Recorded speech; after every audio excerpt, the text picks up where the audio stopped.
I suppose I think it.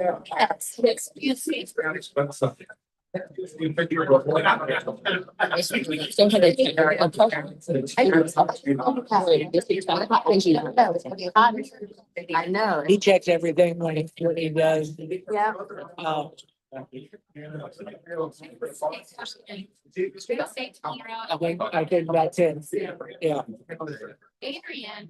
Yesterday, that one. But it shot my blood pressure down. As soon as I went off of it. blood pressure- See, I thought you were gonna say it's like being out the heat, my blood pressure, but I'm like, okay, because you got like pop it there. No, and it did help with eye function. It- But you risk benefit, not. Yeah.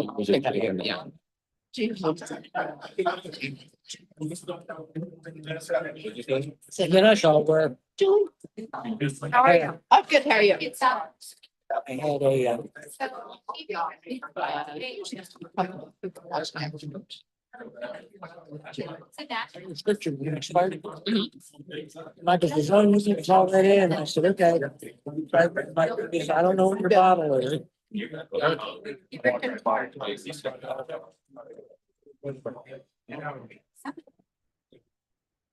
Good morning. Or afternoon, I guess. I'd like to welcome everybody to Florence Rotary for Monday, June 23rd. We got a good one for you today, as evidenced by all the politicians. Here to do our prayer pledge, four-way test. Where's he at? Gary or Greg?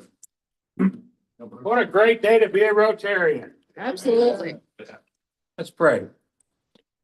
Dear Lord, thank you for a temperate day.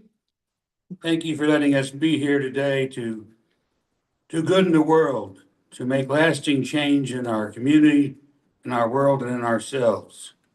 Help us to use this time to build good friends and better relationships. In your name we pray, amen. Amen. Pledge allegiance. I pledge allegiance to the flag of the United States of America and to the republic for which it stands, one nation, under God, indivisible, with liberty and justice for all. And the four-way test of the things we think, say, or do first. This is the truth. Second. It's fair to all concerned. Third. Will build goodwill and better friendships. And fourth. Will it be beneficial to all concerned? Thank you all. You may be seated. Thank you, Greg. Just a quick update on Team 5. We're the international team. And this past Saturday, we had one of the events that we helped organize, and that was the district-wide foundation dinner. We were connected via Zoom with 6 other locations in our state. The goal is to make one last push at the end of the Rotary year to make sure we've met our goal as a district for giving to the foundation. It was a huge success. We needed to raise between the 6 sites $50,000 that night. We raised almost 80. Oh, wow. Our little site of 3 clubs, Covington, Kenton County, and us, our goal was to raise 5,000. And I want to say thank you from the bottom of my heart. You guys gave me 12,000. Oh, nice. So that is really good. Now that money all goes to the foundation in Chicago, and in 3 years, we get half of it back. Mhm. And that's the money that the district governor gets to use to fund the projects that we want to fund in our district. Our club has been a huge beneficiary of that money. So the more that goes in, the more comes back, and we get to do lots of things with it that otherwise we simply couldn't afford to do. So thank you for that very much. Also that day, President-elect Mark led us in our annual clay shoot, and he set another record. Every year he sets a new record. It was like $75,000 or something like that, Mark. 75. One less digit, okay.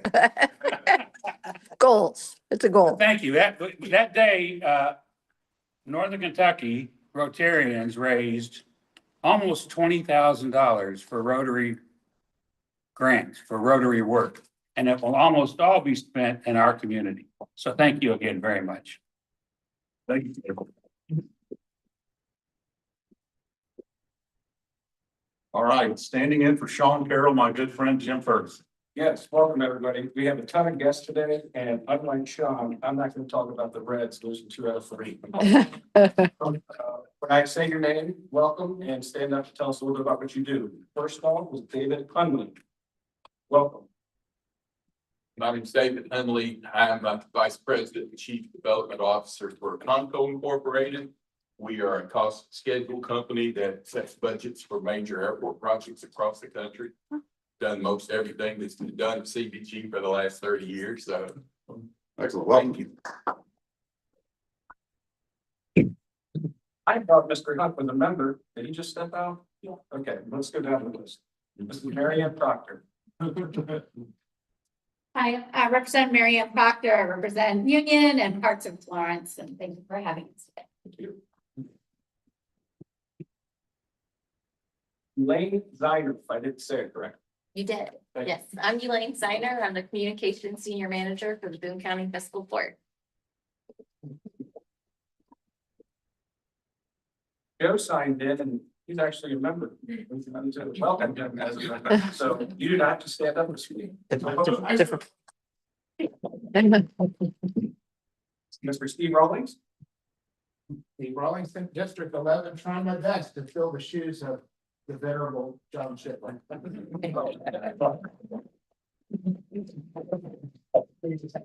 Kathy Flagg.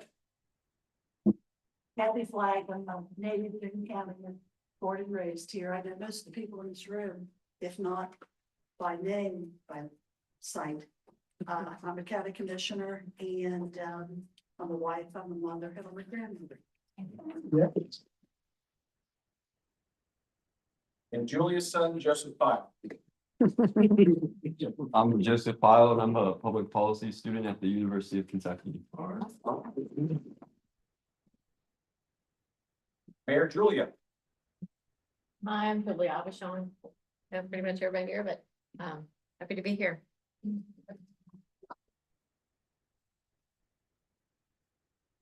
Chad Ham. My name's Chet Han. I'm a county commissioner here in Boone County with the fiscal court, and I'm also a director of corporate risk for a global retailer. Not me, Sarah Blackberry. Hi there, I'm Sarah Blackburn. I am the Public Safety Administrator for the Northern Kentucky Office of Drug Control Policy. Thank you so much for allowing me to come in and sit in. Thank you for being here. All right, thank you, Jim. We do have a board meeting, a regular club board meeting today after the meeting. Dues are due, so if you have not yet paid dues, I think the majority have, but if you have not paid dues, please do so at this time. Coming up, we've got some volunteer opportunities. This Wednesday, we've got the gate at the Boone County Fair. Coming up in October, we've got our golf outing, and then the very next day, we've got our Ohio River Suite. More information on that to come. Announcements. So Pat.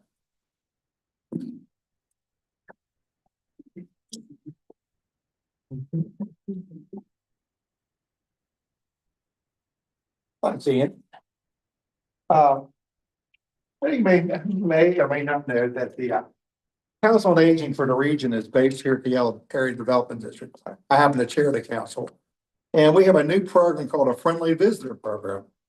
And there's flyers that are placed, but essentially we're looking for people that has spent a little time with a senior in a nursing home. And I used to be involved in the nursing home business, and there's some clients or residents always have visitors, family come in and whatever. There's some that never see anybody. And you can make a difference in a person's life by just with a phone call, drop them by to visit, maybe bring some donuts in with you, maybe take them out for a meal, do whatever. But you see how you can sign up with it, and I really would encourage them. And I think this is a project too. Since we're working in cooperation with the Ed District, it's a good way to kind of have a little bit of a partnership. So that's what I got to say. Think fast.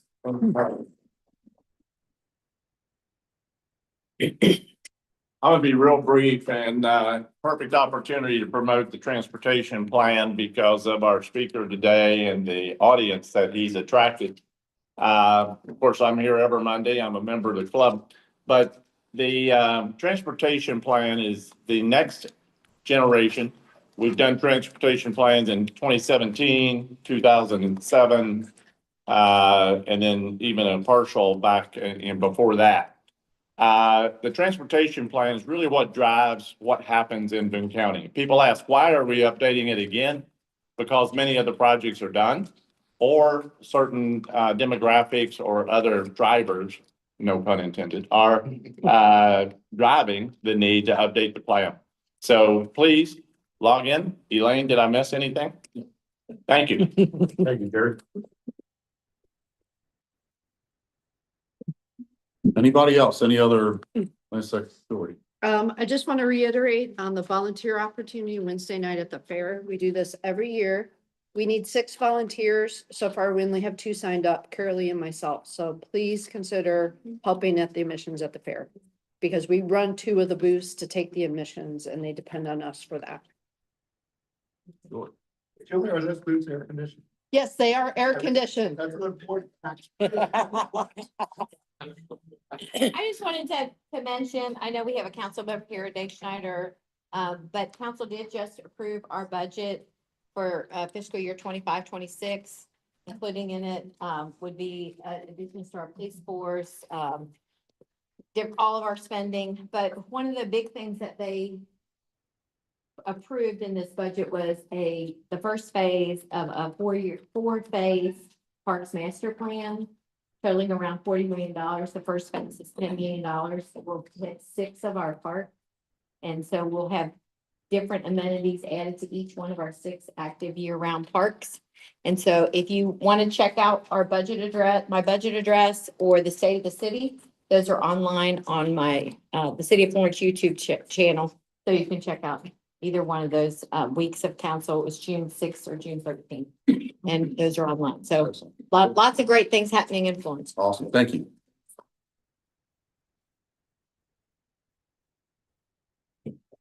Right. The Emergency Shelter of Northern Kentucky, we are collecting some things for them. Ground coffee, sugar, cereal, things like that. All right, we do need some nominations for Citizen of the Year. I think, John, you had sent in a few last year that didn't get picked, and I thought a lot of those were good choices, so maybe resubmit those. I plan on. Good. All right, birthdays. I don't see either of those fellows here today.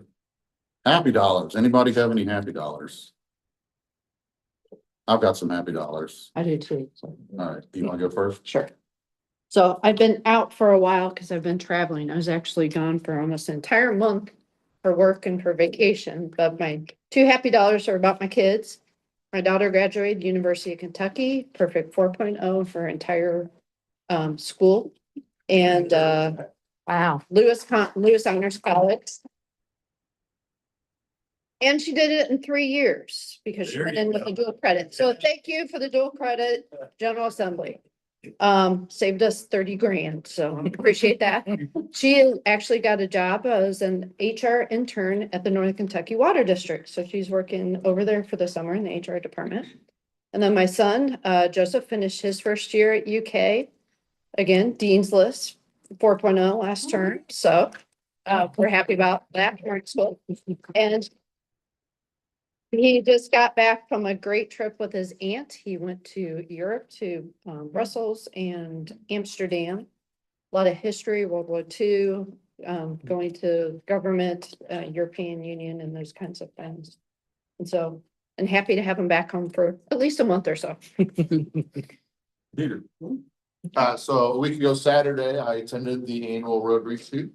And everyone came back with 10 fingers and 10 tubes. But the best part was, I think this is the first time she did this, but Barb Keeling brought us snacks and desserts that were just totally amazing. So as always, hats off to Barb.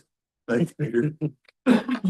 So I Friday took the day off and went and participated in the Kenton County Rotary golf outing. My foursome came in second, but was inched out by like a handicap tiebreaker thing for a prize. But anyway, that was pretty cool.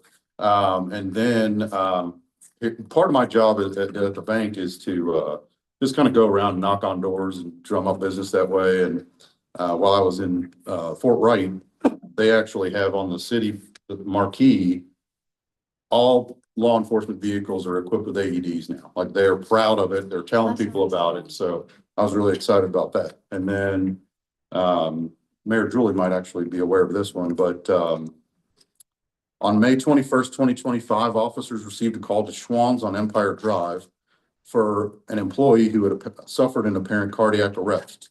Upon arrival, officers found the employee unresponsive. Officers utilized the department AED and provided emergency medical care until the employee was transported to St. Elizabeth Hospital by Florence EMS. So fortunately, the employee survived this cardiac event. Schwann's reached out to the Florence Police Department, wanting to thank the officers, and donated an overwhelming amount of their delicious pizzas to the Florence Police Department and shared it with the Florence EMS and 911 system. So Yes. here, here. Paul. Granddaughter graduated from Ryle.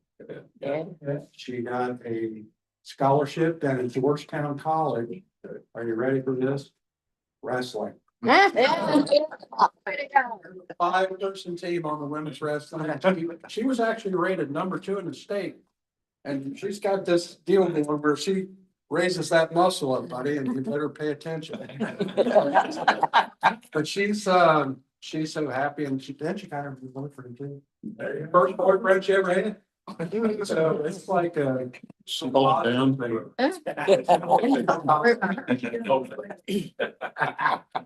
No, he's got.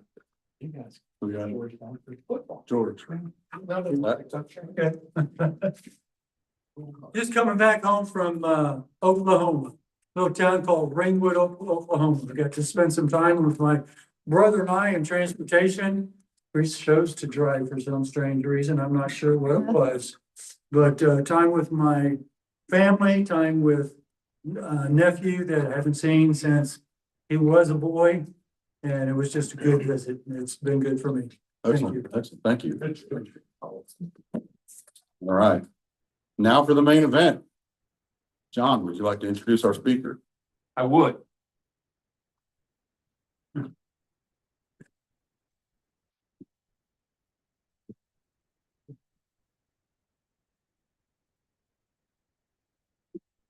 Thank you.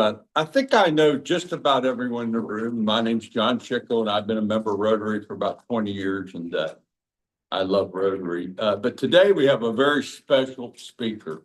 And the first thing I want to do is thank all the public officials that are here. We have the state legislature here. We've got county commissioners, our judge executive, city council members. And I think it's really appropriate that we have so many public officials here.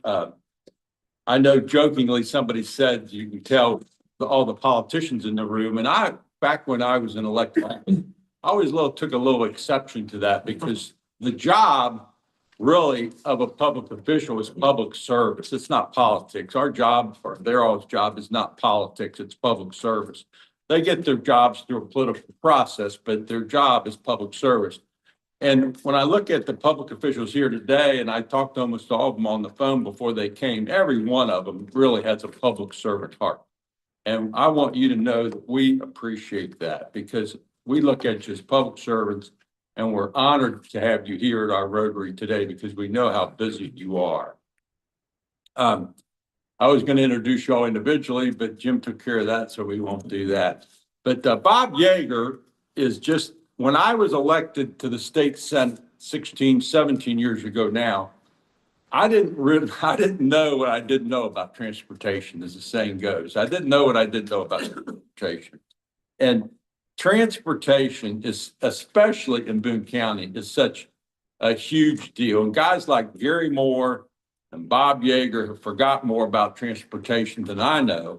But I can tell you that there's just so much to learn about transportation.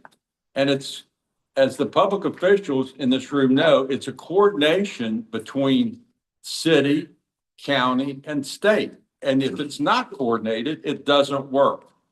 So that's why I'm so happy that all these public officials are here today. But as my cousin Kathy Flagg back here in the back knows, Commissioner Flagg, that most of our roads are state roads. you know, as Mayor Abashan knows, Main Street in Florence is a state road. As Judge Moore knows, Kentucky 18 in front of the courthouse is a state road. The citizens really don't know that so much. So, and when you're in the legislature, it's baptism by fire as far as transportation is concerned. And when I was there, when I went in 16 years ago, the chief district engineer, and that's the guy that runs the district, which is Northern Kentucky, we're District 6. The guy that runs the district, he was a guy named Rob Hands, young guy. Bob Yeager worked with Rob Hands. And then Rob left for another job. And I'm going to tell you, Bob, when Rob left, I was worried. I thought, oh my gosh. Yeah. I thought, who in the world is going to replace Rob Hands? And then they said, well, Bob, when I heard Bob Yeager got the job, Bob worked for the state forever. And I'll let you tell, as the chief district engineer, graduate of the UK, but he's been here forever. All this institutional knowledge in the world. And when he stepped up to the plate, I wasn't worried anymore because, I mean, he just took over. And before I asked him to come up here, because he's a very humble individual, but there's one thing that really stood out about our speakers I just want to share with you. Recently, well, it's been a couple of years ago now, and had that horrible truck accident on the bridge. That ball of fire. Bob's phone rang at 2 or 3 in the morning, whenever it was, and he responded to the scene immediately. He or somebody, one of his people, called me the next morning, told me they were going to have to close that bridge for a long time. I forget now how long it was closed. And I'm thinking, how in the world are they going to close that bridge with all this traffic? How can that ever happen and not be total chaos? Bob made it work. I was totally shocked that they rerouted traffic, closed the bridge down so they can make repairs. And there were some traffic tie-ups, but it wasn't anything like I was expecting. So Bob, come on up here and share with us a little bit about your job. You know, he likes to give a little safety briefing before he does that. You know, can't take the engineer out of the guy, but come on up here and let's give him a warm welcome.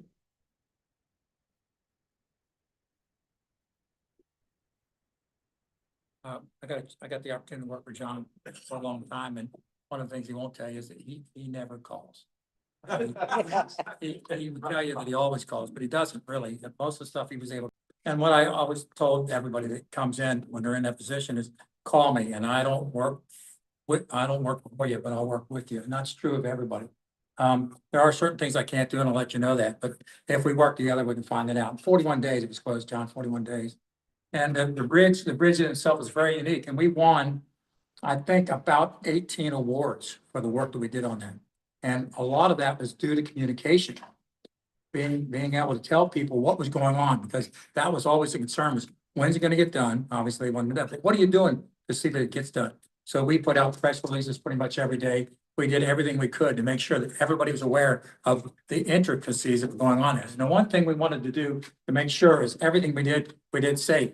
What people will soon forget was it was during COVID. So, you know, we had people working from home. We had a lot of things that had to go on there. Of course, it was the time when you had to wear masks and working out in the field, doing those kinds of things. We had to make sure that things were going right. So there was a lot of stuff that we learned so much from that one thing. And so when there was a fire on the 471 bridge, Ohio called us to ask us how we worked it. And so there's a lot of things that we can learn if we just listen. And I guess that's the thing we have ingrained into our employees, into our contractors, and everybody we have now that safety comes first. We're not gonna jeopardize safety for expediency or cost. It's just not worth it.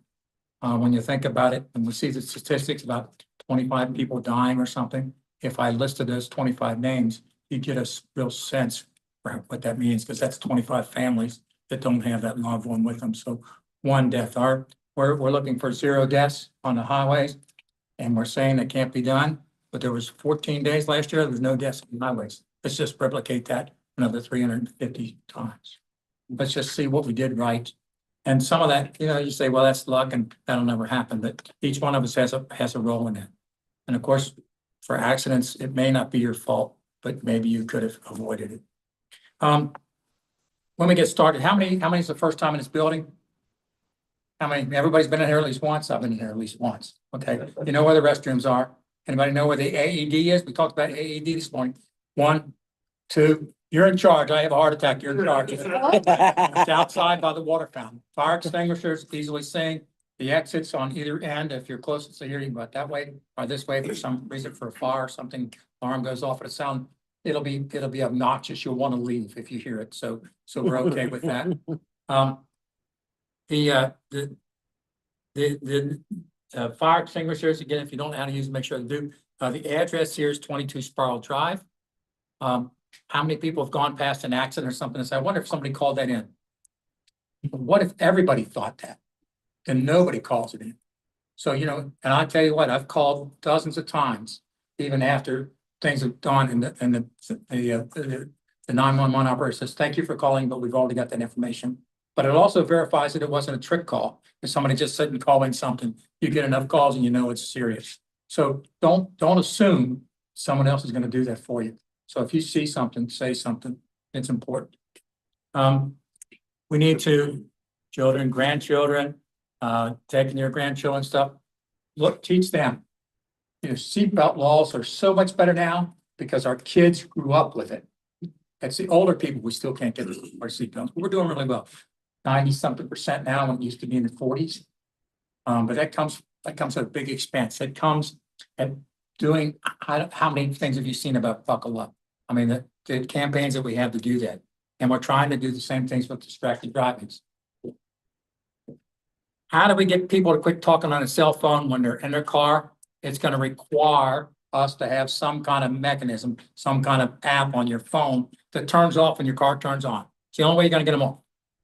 Or when it goes in, your car takes over your phone. Okay, that's going to wait because we're not going to do it. Everybody's, well, I can do that. I can text and drive. I can do it. Nobody else can, but I can do it. Right? And I see somebody, you see somebody weaving, and when you get, if you feel safe enough to go past them, you'll see they got the phone in their hand. It used to be me and my parents wouldn't let me drive and use the radio because you used to have to do knobs. So what we do, put the knobs for the radios on your steering wheel, so you never had to take your eye off there. So we're trying to build that stuff in. Safety features in a car. That's where we're gonna do reduce success because we're idiots. We don't listen. How many in here are a below average driver? You know what? Half of you are lying. Average is half above and half below. So look around the room and see which ones of you are lying. Okay, because you're not, you're a better driver. It's perception, it's what you think. I got an example. Last night I had terrible dreams when I first when I get a little nervous talking and large groups. I get an opportunity to do it pretty often, but when I don't sleep very well, toss and turn, I had these terrible dreams. And last night I dreamt that I died and went to hell. And I thought, you know, this can't be. Bob, you're an engineer. You've done all these great things while you're on Earth. It can't be. And Satan's at the gate. He says, your name's on a list. You got to come in. I said, okay. So I started to walk in. I looked around. I thought, something's wrong with this picture. I don't see any attorneys. Any attorneys in the room? It's okay, Steve. You'll understand. I mean, okay. And so I turned back to Satan and said, hey, Satan, there's something wrong here. There's no attorneys. And I know this place ought to be chalked. I ought to be tripping over attorneys. And he says, well, you caught me. He said, there is a loophole. If you can find the meanest, ugliest woman in hell and chain yourself to her for a week, I got to let you go. I said, look, I got a lot lying on this. Let me make sure I got this right. So I'm writing this down. Meanest, ugliest woman in hell, 1 week, let me go. He said, yes, that's right. I said, okay. So I go all over. Let me tell you, it's hell. I mean, you think it's hot outside? It's hot down there. And I'm dripping and stuff. And I'm getting through all these people and stuff. And finally, I find this meanest, ugliest woman. I chain myself to her. I'm dragging her all over the place. Man, it is terrible. It's absolutely terrible. And that week went by really slow. Seemed like years. But finally, my week was up. My watch went off. And I started working my way back to the front. And I run into John Schenkel. And John's chained to Taylor Swift. I'm thinking, this can't be right. So now, besides being aggravated and upset, I'm pretty mad. And I get up to Satan. I said, Satan, release me from these shackles. I've done exactly what you said. He says, okay. took the shackles off. I walked back out of the gates. I looked back at him and said, I just want to know one thing. How come I got that and John Schinkel gets Taylor Swift? And he looked at me and said, how do you think she's getting out of here? I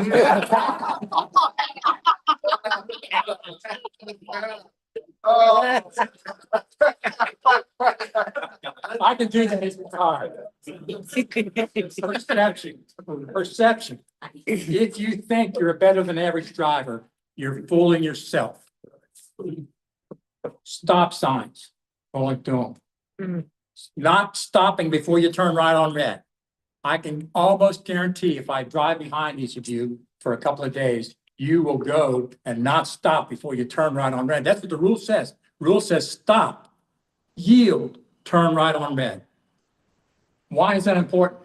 Well, if we're looking at safety for all the people, when you're looking down here to see if there's a gap in the road and you turn right and you just ran over a pedestrian who had the right of way, you have to yield to the pedestrian. Okay, when you go through there, and even if the lights, however the light is, you don't know what the turning movement is.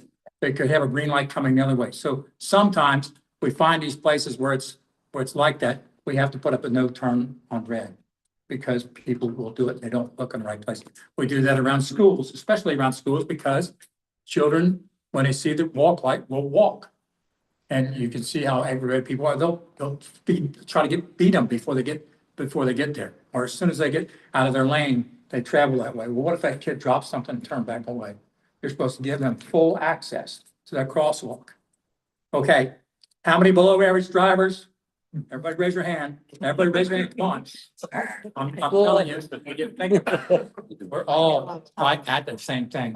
And maybe we're all right at the average, but I don't think we are. I think we're fooling ourselves. So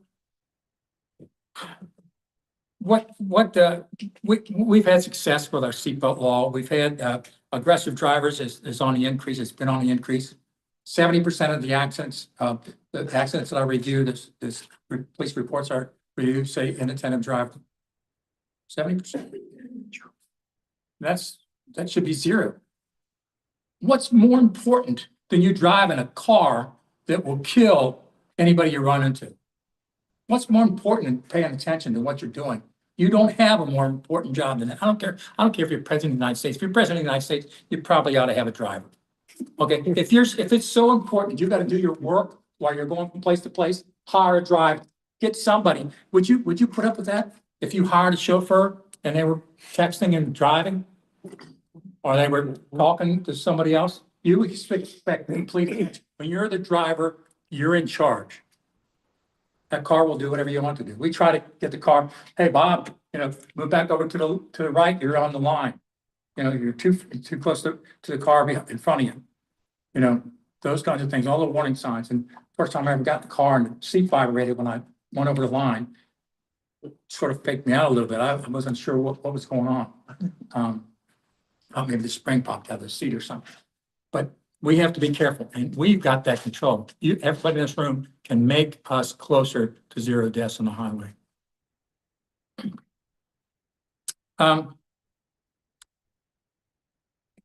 That was my driving part. If anybody read the synopsis of what I was going to talk about today, good, because I can say whatever I want.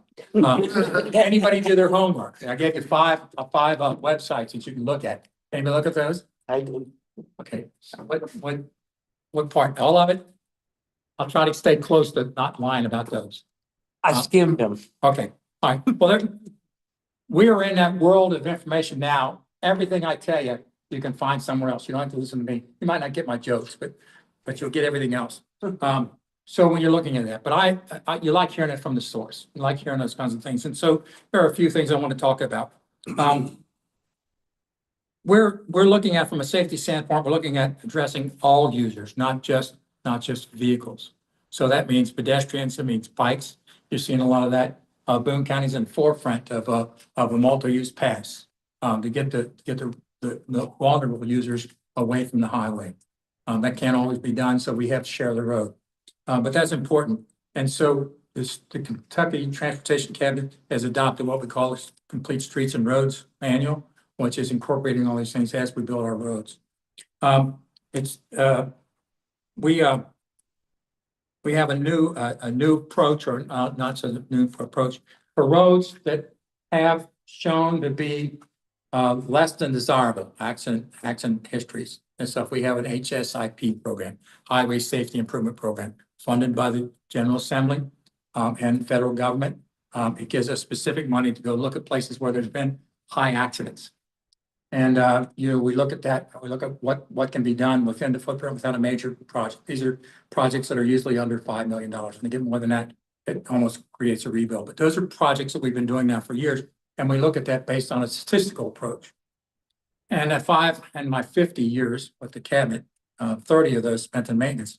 The one thing I heard is you're going to wait till somebody gets killed to do something. Well, if I knew where lightning was going to strike, I wouldn't be there. If I knew where something's going to happen. So if I knew where that was, because every place has the opportunity to have an accident, your front porch, your sidewalk, your windows, any place you got. So we can't address everything. But what we have done is we're trying to be more progressive and look at looking at such things as where the potential for accidents might be. Similar situations, those kinds of things. And that's called TSBO. And that's a transportation systems maintenance and operations. That's taken things that we're looking at now. Those are small, minor things. Maybe putting up additional signs, maybe skinning up the things so the crosswalks on the thing, maybe changing the signal timing, maybe doing all the small things you can do with very little money that could make a big improvement for things that we anticipate may happen. And that's the hardest thing to do because I don't know where I'm going to be tomorrow.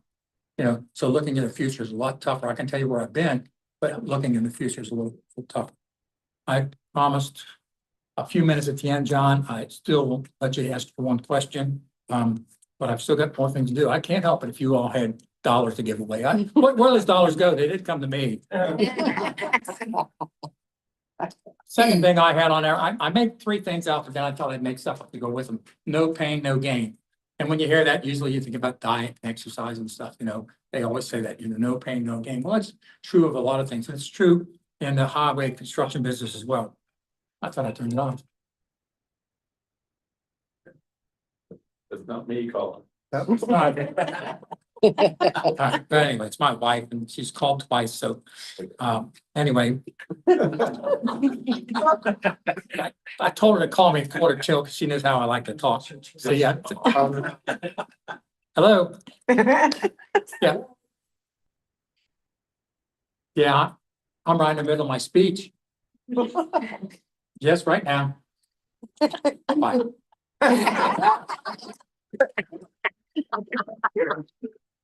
She was only a minute late. I mean, if I'd answered her first time, I guess she'd have been around on time. Anyway, so no pain, no gain. What's that mean to you? What's that mean to you in highways? Well, we all experience that, right? We all want better roads. We all want them to be brand new. We all want to do things, but to get there, unless we build a road across country where there is nobody's there, but that's not where we want the roads. We want the roads where people are. So the idea is you gotta put up with something. You gotta put up with the barrels. You gotta put up with the construction. You gotta put up with the detours. You gotta put up with the traffic. You gotta put all that stuff to get the nice new roads. No better examples than Richwood and Mount Zion, right? I mean, it seemed to take forever to get those roads done. And that was expedited. We were on the federal clock. We got federal funds to do that, or I don't think it'd be done now. We got a substantial amount of money, one of the larger amounts that we'd gotten before we got some of these other large amounts. But the idea was look at what we got when we got done, it should be better. Take some things that aren't quite that difficult. It really didn't impact traffic too much until we got finished. The jug handle in Florence, again, getting traffic out of an intersection. The slowest thing you can do at an intersection is turn left. When I got to give you time to turn left, everybody else has got to stop. Well, when everybody else has stopped, they're at the red light. So if you got an 8-phase signal, just to get through those 8 phases at 30 seconds each is a few minutes, 8 to 4 minutes. And you can't do that the main line. You got to give main line more time than that. So you're waiting a lot longer than you want to. So if we can split up those phases, or let's build a street. Let's call it a super street. Let's call it something that says you can't turn left. You got to go right to go left. That's not a new concept. In New Jersey, you got to make 4 rights to make a left. Crazy stuff. But but look how much more efficient it is. So even if you have to go out of your way, to get back, this fastest way may not be the shortest way. And we know that with interstates. We know that with all the things that we do. If you can make the road more efficient, that's what we're really looking for, not the shortest distance. Okay, so keep that in mind. We do a lot of that stuff. Grant Spence Bridge, we are doing everything. People say, when are you gonna start building it? Well, we're already in construction. You know, we're not finished with design yet, but we're already in construction. That's uncalled for. 20 years ago, you'd never heard of that. We'd had to finish the design, we'd had to purchase the right of way, we'd had to move the utilities, and then we could let a construction contract. We let the construction contract and then worked all the other stuff out. And why do we do that? So you can build it in smaller pieces. They're called buildable units. So we're working on 4th Street. We're working on intersections. We're working on things that we can do to get all those things ready. So when we do have congestion on the interstate, you've got a place to go. 4th Street Bridge between Covington and Newport. We're going to do our best to get that done before there's a lot of work on the Grant Spence Bridge. And since we're keeping the old bridge in place, intact, until the new bridge is built, you know, we'll have that outlet to sort of get you across the river until we have to start working on each end. Now, the Grant Spence Bridge is really unique. It was announced last week, cable stay. It's going to be lit. If you don't visit any websites, visit that one. It's really neat to look at what we envision it's going to look like at night. What a great way to come into Kentucky. Which website's that? GrantSpenceBridge.org. Okay. All right, thank you for that, John. I'll upgrade you to somebody else if you don't want Taylor Swift. But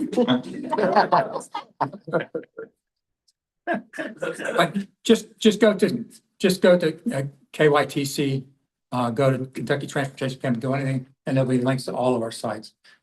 We have a District 6 webpage, a Facebook page, gives you a lot of information about those things. But I think there's a lot of stuff going on there. No pain, no gain. Some of you probably go to Indiana on occasion, and if I've got a painful situation right now, it's the Carroll Cropper Bridge. And the reason for that is twofold. Number one is I haven't done a very good job educating people about why we're out there. While we were doing a minor construction project, we had lanes closed and it was only going to take us a short period of time. We discovered some major flaws in the bridge. Okay, those flaws, although completely fixable, required us to order materials that you can't go to Home Depot and get them off the shelf. Required us to do that. And because of the flaws and where they are, we had to do a weight restriction. So it was either close the bridge until we got it fixed, which nobody wanted, or narrow it down. And it really got dicey the other night when we had to close it down both directions for an accident on one side. The bridge is actually one bridge, 2 sides, one bridge. And the weight of the fire trucks was more than the entire bridge. We couldn't put more than that on there, so we had to shut down all the traffic to do that. And that's hard to understand for people that drive by there every day. I don't see any work going on. It's not because of the work that the bridge is shut down in one lane. It's because of the weight limit. And when you understand that, regardless, we could have pulled the contract that could be gone, the restrictions would still be there. It's restrictions because of the weight and not because of the work. So you have to wait for the work. We'll play on words. All right. The DCDs, I talked about this for a little bit. Let me talk a minute about look before you leap. Your parents told you that. You repeated it to your kids. And it means what? Plan ahead. You all heard that. All everything we talked about today was planning. You all plan. Think about what you're going to do before you do it.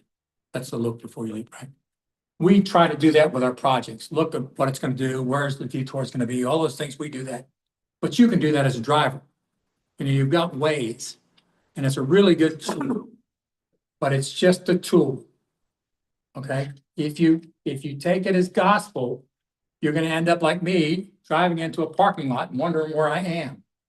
And I have to put home back in there to get me back to start because I had no idea where I was. I just took it for granted to get me there. Well, what if you're an 18-wheel traction trailer and you're following that and you get stuck on a city street? Well, I can get down the street, the tractor and trailer can't. So we got to be careful about using that. So plan ahead.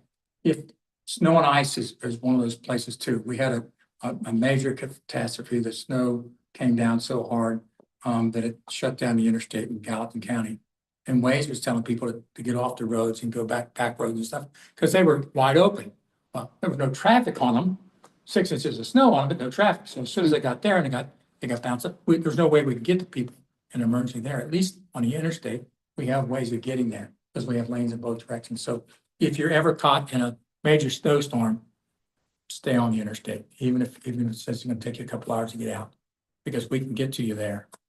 You get on these side roads and there's no way to get there in either direction. So be careful with what you do. So be careful that use the websites, plan ahead, allow extra time. Wouldn't it be nice? I tried to get here early and got tied up, but I still was here a little early. Wouldn't it be nice if you could go somewhere and sit down and relax for 5 minutes, then to run in the door and say, sorry, I'm late?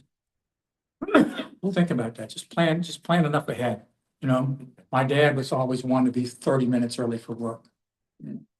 We've lost all of that. Everything now is just in time.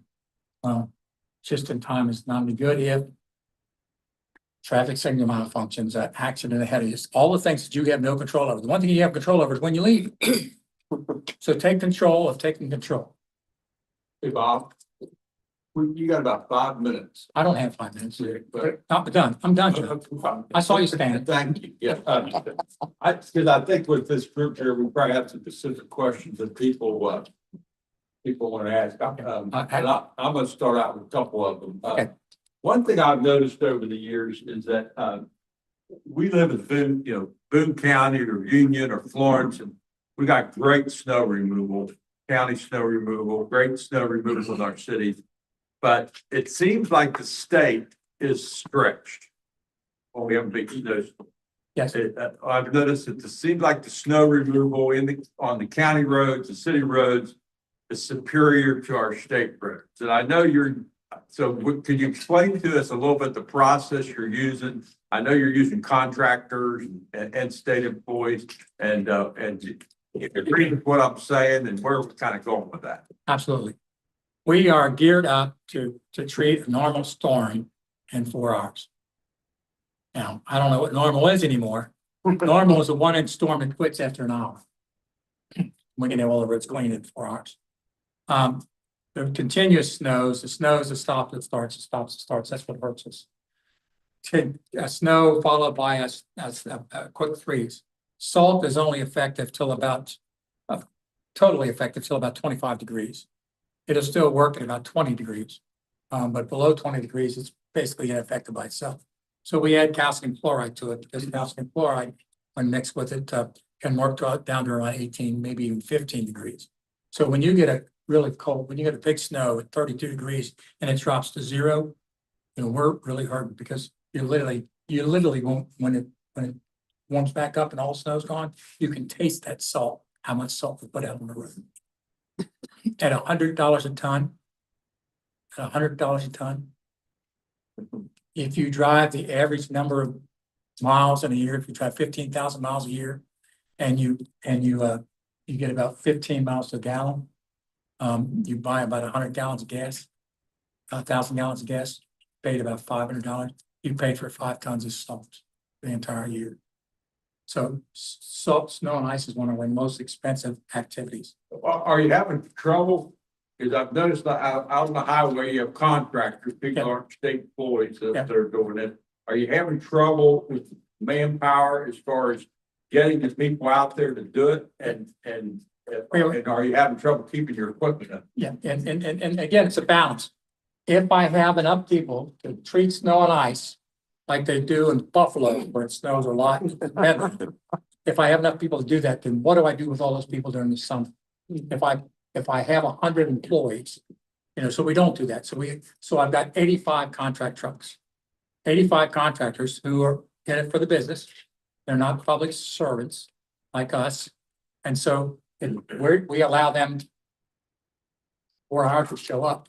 Well, so I have to guess that it's going to snow in 4 hours. And if I guess wrong, I pay them for 2 hours. Whether they do anything or not. So there's a cost associated with being able to get there on a minute's notice. So for most snows, we do real well. Back to back snows, our guys will work 16 hours straight, because that's all they're allowed to work. And then they have to be off 8 hours. And so if the snow only lasts 16 hours, I'm in good shape. But if it goes longer than that, I've got to send half of my guys home at 8 hours so they can come back at 16 hours. So the next guys can do it. And then we rotate them usually 12 and 12 or continuous snows. So if it snows 3 or 4 days, one day snow, call me. I'll take all the compliments you can give me. Follow up. And these are all state highways I'm talking about. I caught holy hell, and I'm sure Senator Rollins is continuing to catch holy hell about all these left turn restrictions on 18, 42. And I called you and raised holy hell with you about 2 years ago. And explained to the citizens what is going on with that and why that is the way it is from your perspective. Good. But moving right back to the beginning, safety first. If you've got to cross 3 lanes to make a left-hand turn, it ought to be protected. Okay, so if there's 3 lanes coming at you, the time it takes you to cross there is too much time for you to do it with just a light. And you know how aggressive drivers are. They'll see 2 cars and they think there's a gap and they're big enough and they'll shoot through there. Well, they may not be in the accident if the guy's slamming on his brakes and the person behind him because they got the green light. They got the green light. So safety is paramount. If we can, we'll do that. If there's double turns, it's hard to do. It's hard to do continuous left turns, even though you're doing that. So again, major highways are really difficult to do that with. If we can eliminate left turns, roundabouts eliminate left turns. Jug handles eliminate the left turns for the most part. A lot of the things that we do, we're looking at. I think there's one on Spiral now. One of our S turns, one of the turns where you go up the way, you turn right out, you go up around, come back, turn around. We've got a Texas turnaround, but we've got a lot of new stuff. You get to ask one more question, John, and then nobody else gets. One more, that be it. Let's go ahead, Chris. Can you give us the Reader's Digest on the 275, 7175 interchange product? We've done preliminary design on there. From that design, an environmental document is necessary to move forward. Once the environmental document is approved, there's about 8 projects within that project. So Donaldson, Turfway, Dixie, Buttermilk, all of those are tied into there because when you do an interchange justification study like this, you have to look at the interchange in each side. And because Donaldson and Turfway are so close together, we had to do both of those. So we'll be looking at all those interchanges along with that. The initial concept for the interchange is try to leave it intact and build lanes outside it. So we don't have to rebuild everything and just build new bridges outside it. So you can go up and over if you're going through. And then if you're going the other way to get off there before you get to the main interchange. So a lot more bridges. I think I heard the number right. There are 60 bridges in the Brent Spence Bridge project. 60 bridges in the Brent Spence Bridge project. The bridge itself, piece of cake. Build it out in the water, nobody's gonna bother you. It's the intricacies of building the additional capacity to take in those 10 lanes. Bob, thank you very much. We have a tradition in Rotary that we have a hard stop at 1 o'clock, but thank you so much for coming. We've got a dog here. I'm gonna have you in our sophisticated hopper here. All the dollars are in there. I don't like him. Ticket 108. Who came in right at the 107? I got 107.